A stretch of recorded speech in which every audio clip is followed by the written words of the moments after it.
Kembali lagi di Klise Film.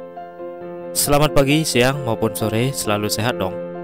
Untuk mengisi waktu luang Anda kali ini kita akan mereview sebuah film action yang juga dibintangi oleh aktor laga dari Indonesia, yaitu Iko Uwais. Film yang berjudul Triple Threat yang mengambil tema pemberantasan gembong narkoboy terbesar di negara yang bernama Mahajaya, di mana ada putri terakhir ahli waris keluarga terkaya di negara itu yang sangat getol untuk memberantas yang namanya gembong penghancur bangsa tersebut. Di mana putri tersebut nantinya menjadi sasaran empuk para gembong narkoboy karena kemungkinan besar bisa menghalangi aksi dalam menyebarkan barang haram itu. Untungnya ada dua tentara sakit hati yang karena sebuah pengkhianatan dan si Iko Uwais yang ingin membalaskan dendam ke gembong narkoboy tersebut. Bagaimanakah pertemuan ketiga serangkai ini bisa melindungi dan sekaligus memberantas gembong narkoboy tersebut? Rapikan tempat duduk kalian dan bersiap menonton reviewnya.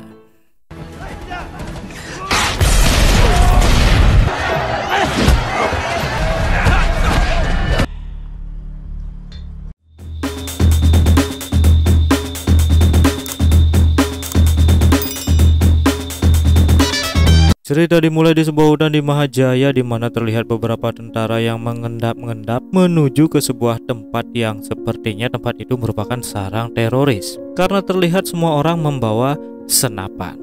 Ketika keadaan dirasa aman tanpa belas kasihan, tentara itu membabi buta menembakkan senapan mereka ke semua penghuni camp yang ada di sana.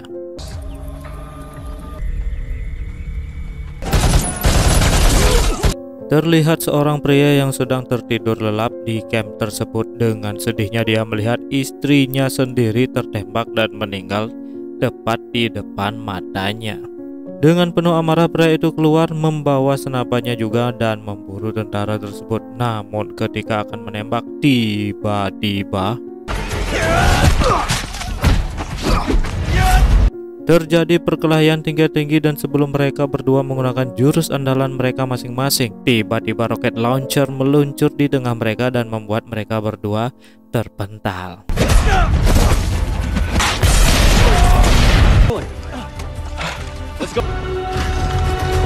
Setelah pasukan tentara itu menemukan apa yang mereka cari, ternyata adalah seorang tawanan yang sepertinya sedikit gila. Dan setelah itu mereka semua pergi dengan menghancurkan tempat tersebut dengan sebuah bom C4 yang memiliki daya ledak yang sangat tinggi. Setelah kejadian tersebut, pria yang berduel tadi ternyata tidak meninggal walaupun dia sudah terkena roket. Dan dialah satu-satunya orang yang masih hidup di camp tersebut. Kesedihan bercampur kemarahan yang dirasakan pria itu karena telah kehilangan orang yang dia cintai. Dan akhirnya dia pun memutuskan untuk balas dendam. Nggak ada pilihan.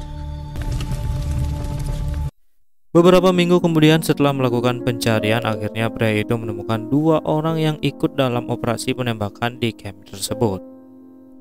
Mereka berdua terlihat sedang melakukan pertarungan dan melakukan perjudian. Walaupun lawannya tangguh, tapi yang dilawan bukan orang sembarangan. Ya kalah lah. Ongbak ini bos.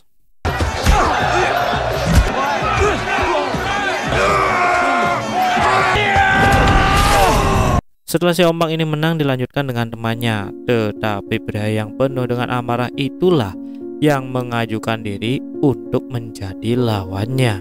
Pertarungan pun dimulai, tetapi karena Bang Iko sedikit kalah dari Kung Fu Cina, ya pingsanlah dia.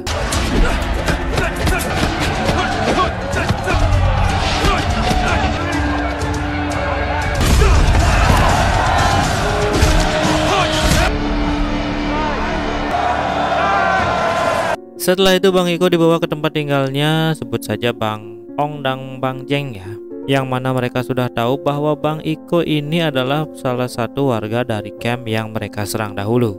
Sampai Bang Ong mengatakan bahwa mereka berdua telah dijebak oleh organisasi yang sangat-sangat jahat. Setelah kelompok itu berhasil mengamankan salah satu anggotanya, mereka berdua malah dikurung dan dibiarkan bersama bom C4 yang akan meledak. Untungnya mereka dan para tawanan berhasil kabur dan mulai kembali untuk sebuah misi balas dendam dengan mengumpulkan uang dari perjudian hingga bertemu dengan Bang Iko. Make money.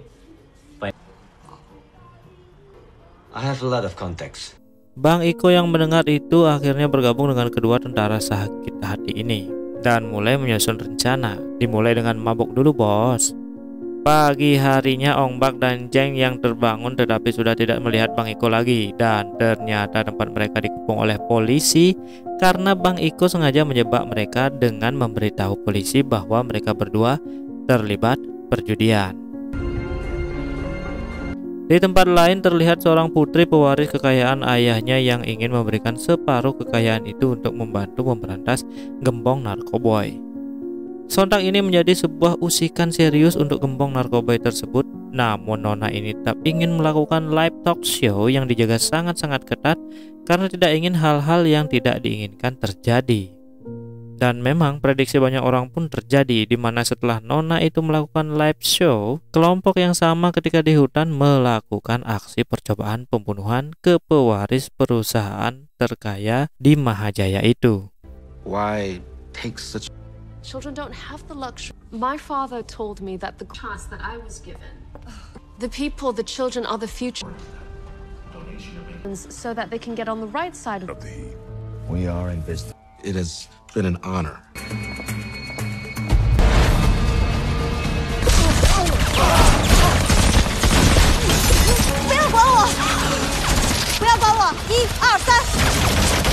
Joey.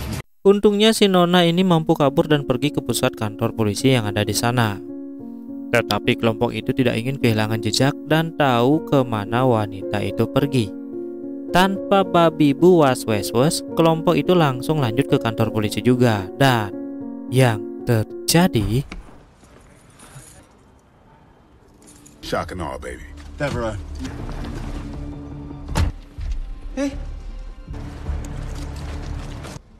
แต่พอเข้ามาอยู่ในนี้นะแกโดนขังลืม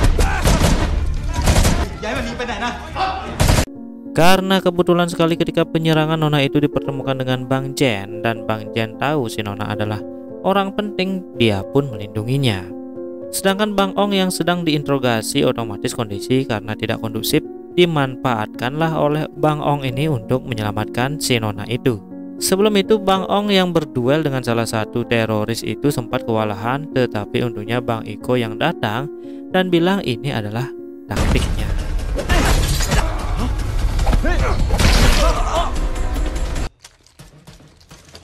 You should go. Live with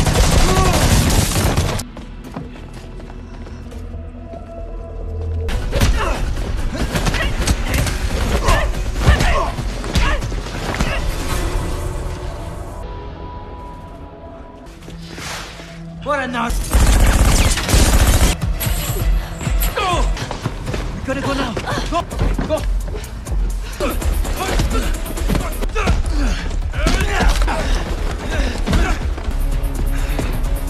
Mengetahui targetnya lolos, dua orang dari kelompok itu langsung mengejar dan kehilangan jejak. Di sini Bang Iko muncul dan berani bergabung dengan pimpinan kelompok itu yang bernama Collins.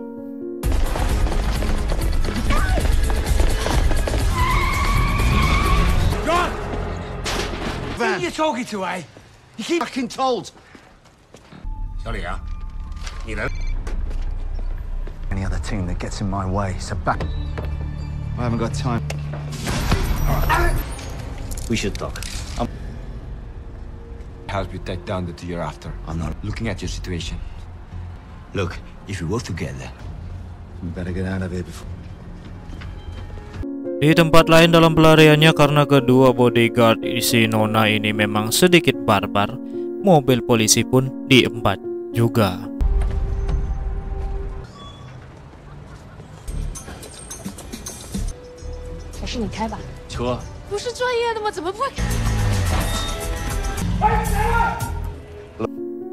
Bang Iko yang sempat meremehkan kelompok itu, tetapi karena Colin sangat membutuhkan orang lokal untuk membantunya menemukan putri tersebut, tidak berselang lama kelompok itu menemukan putri dan kedua bodyguardnya sedang terjebak macet, dan akhirnya Collins dengan gagah berani melompat menyebabkan putri yang sedang mengendarai mobil itu menabrak tong di depannya.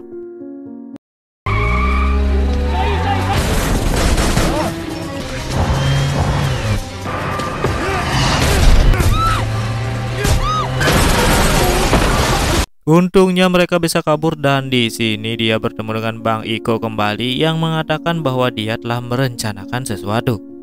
Ketiga buron kelompok jahat ini berhasil lolos akibat bantuan dari Bang Iko yang mengatakan bahwa dia kehilangan jejak.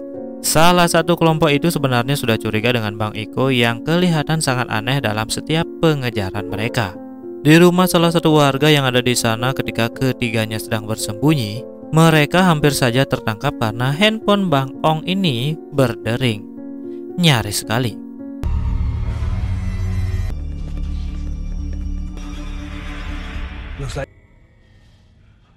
Setelah kelompok itu pergi dan memang karena tempat itu merupakan sebuah restoran yang pemiliknya tidak tinggal di sana, ya langsung sajalah mereka menjadikan tempat itu dapur pribadi karena perut lapar apapun bisa terjadi. อายุวันนี้ผมขอนำเสนอครับแม่ใหม่นับ你看，换故事说，小时候，本想挣够了钱，就交给我吧。moving from place to Di tempat lain, di sebuah mobil Bang Iko yang bersama 3 orang kelompok itu yang pergi ke suatu tempat di mana Bang Iko kembali mengingat kenangan manis bersama sang istri dan mengingat kembali tentang rencana balas dendamnya yang hampir saja selesai. Ketika perut terisi, otak pun mulai jalan dan sebuah rencana besar untuk memancing kelompok itu keluar dari sarangnya yang dengan berani Bang Ong memvideo call Collins secara langsung, mengajak ketemuan di suatu tempat karena Bang Ong ini memiliki sang putri dan meminta sejumlah uang. Akhirnya Collins pun sepakat. Collins yang tahu bahwa ini adalah bukan pertemuan biasa di mana dia menyiapkan anak buah untuk membawa senjata sebanyak-banyaknya dan juga penembak jitu guna membasmi 2 hama ini.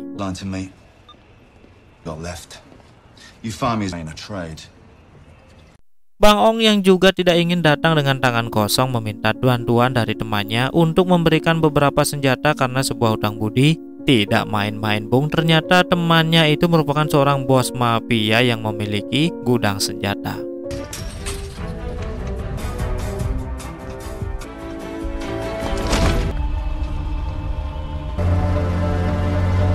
Sesuai kesepakatan, mereka akan bertemu di sebuah gudang tua yang kelihatannya angker dan di sana sudah banyak anak buah si Collins ini yang menyebar untuk mengintai 2 tentara yang membawa sang putri. Di sela-sela itu Bang Iko yang kembali dicurigai oleh salah satu anak buah Collins dan sedikit mengejek orang Indonesia. Tolong Bang Iko, kasih paham ini si besar tua ini. That doesn't bother you, does it? I just thought it was something that you want. Alright, good. Seperti yang dijanjikan, Bang Ong dan Bang Jeng tiba di sana membawa sang putri dengan senjata lengkap yang dimana Bang Jeng langsung membawa tawanannya bertemu dengan Collins. Sedangkan Bang Ong ke tempat lain membunuh satu persatu penembak yang ada di sana, macam Rambo Bang Ong ini ya. Tetapi ketika transaksi manusia ini akan rampung, tiba-tiba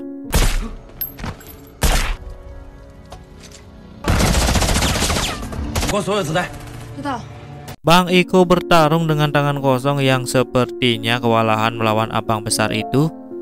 Begitu juga dengan Bang Jen yang bertarung melawan tangan kosong, tapi akhirnya dia menang dan langsung menolong Bang Iko. Beda halnya dengan Bang Ong yang melawan Collins langsung yang awalnya duel senjata, tapi ujung-ujungnya menggunakan tangan kosong. Bang Jen yang berniat membantu Bang Iko malah kena jotos hingga pingsan dan disitulah Bang Iko dengan tendangan subasanya mengakhiri si pria besar itu.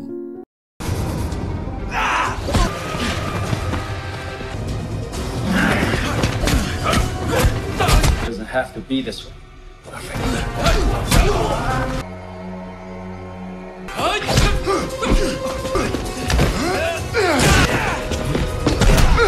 Setelah itu Bang Iko langsung membantu Bang Ong, tetapi karena musuh terlalu kuat, akhirnya yang bisa menghabisi Collins adalah Muay Thai.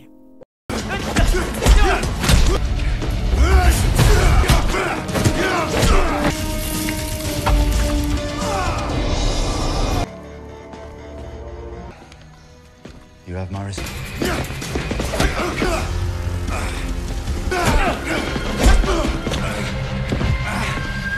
Setelah Colin tewas dan diakhiri dengan ending yang hampir bahagia, tiba-tiba salah satu anak buah Colin muncul, tetapi untungnya di akhir film Tuan Putri yang kembali ke tempat aman dan ketiga serangkai ini mulai bersatu kembali. Walaupun di awal cerita kita sudah disibukkan dengan aksi tembak-menembak, tetapi di akhir cerita kelihatannya film ini mulai sedikit membosankan menurut saya ya.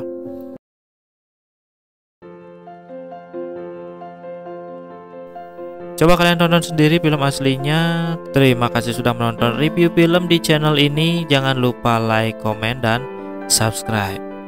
Terima kasih. Untuk request juga bisa ya.